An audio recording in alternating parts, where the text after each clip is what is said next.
Hey, what's up everybody? Welcome back to my channel. Today we're talking about 7 money mistakes to avoid. Before we get into it, make sure you hit that subscribe button and that like button, baby. It helps the YouTube algorithm. You know what's up. I wrote on the whiteboard, but you can't see. But the first money mistake we have is expensive cars. So a lot of people, when they start making some money, they don't know what to do with it and they want to impress other people, so they go out and they lease or buy like a Mercedes or a BMW. I know this because my girlfriend did that. And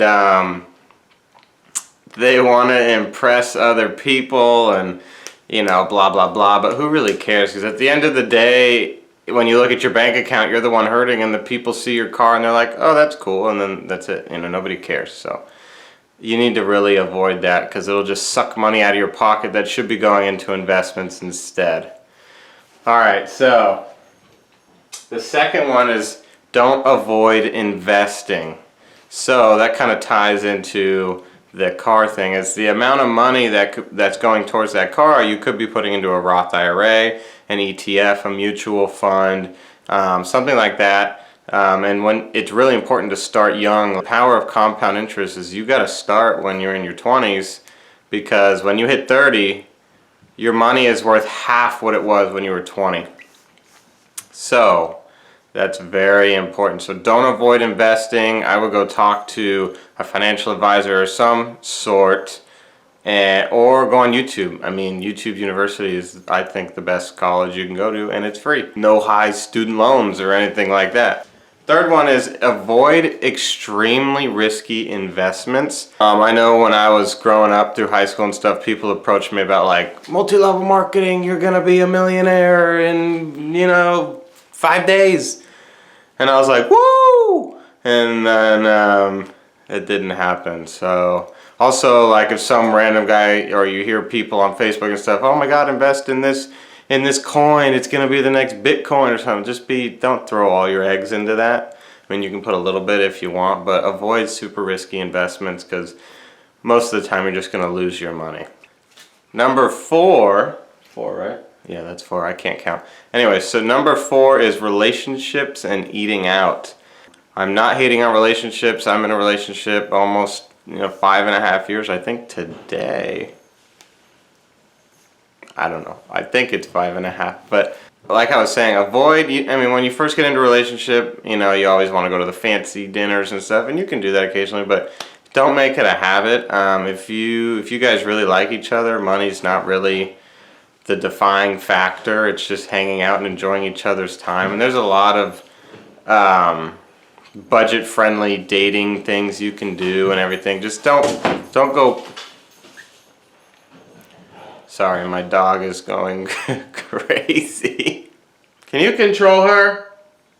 But yeah, like I said, there's no reason you can't go to a fancy dinner every now and again. Definitely don't hold yourself back from that, but don't make it a habit, because, I mean, you can make a fancy dinner at your house for 1/3 of the price, you know what I mean? So I would just be careful with that and don't fall into the stigma of having to impress the girl and, show off, because you're just going to end up spending money you don't have. Number 5 is credit cards. Credit cards can be very useful in building credit, and credit is super important. It's something that you need to be able to get loans to buy a house, buy a car, invest in real estate in the future if that's an avenue you want to go down.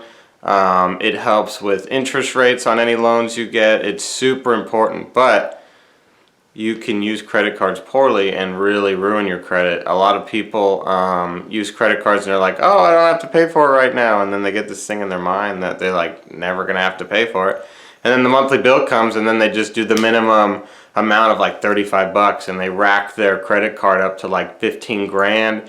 And now you're sitting at 15 grand at 21% interest, and you're like, oh my god, what do I do? And then you fall into a downward spiral of high interest debt. And anyways, it's not a good thing, and you should be very careful with your credit cards. They're a useful tool for sure, but you need to be careful or you may fall down a hole that you can't get yourself back out of.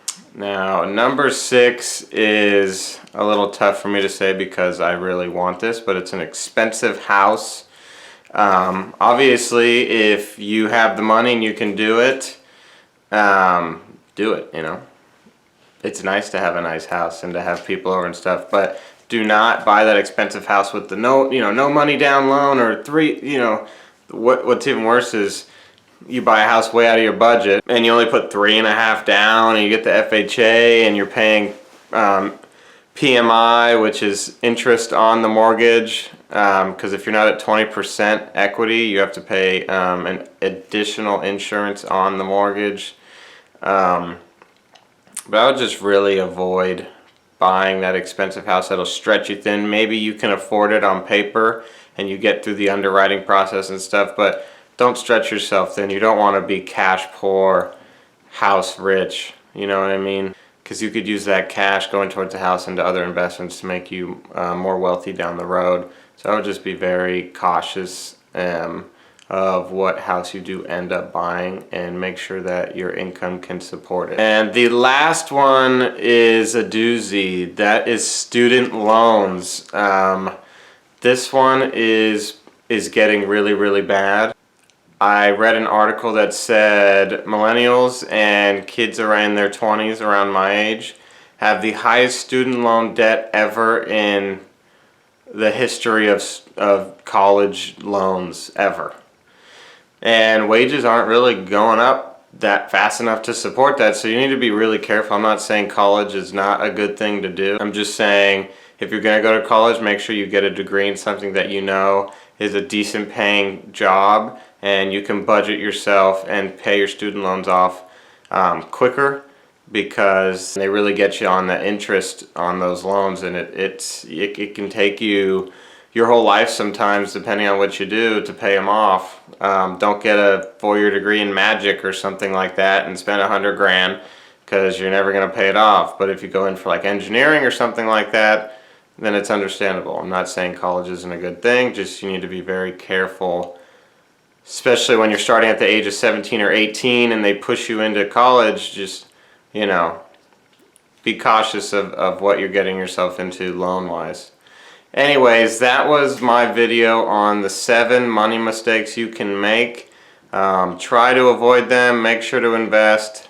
That's always the #1 thing. And until next time, peace out, everybody.